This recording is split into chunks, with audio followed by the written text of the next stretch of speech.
Afin d'illustrer l'utilisation des formations pour le cadrage d'un upgrade PeopleSoft, je souhaite partager avec vous une expérience récente que nous avons menée pour le compte d'un de nos clients.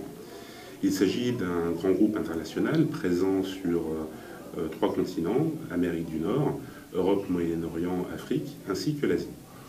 L'upgrade a été décidé par la direction informatique, sauf que les directions métiers souhaitent être partie prenante intégralement dans le cadre de cet upgrade.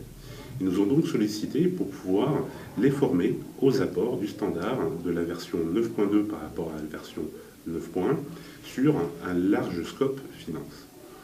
Nous avons donc passé en revue avec eux l'intégralité des apports métiers qui ont été retenus pour leur être présentés en session de formation.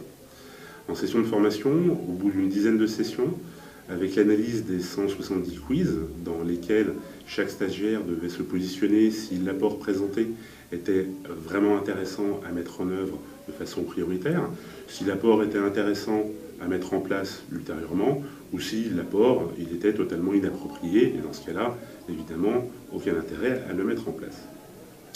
Ce qu'on peut conclure par rapport à l'analyse de ces quiz et des résultats, c'est que 80% des 250 apports présentés ont été retenus par le métier. C'est fortement significatif. 50% de ces apports ont été jugés de première priorité.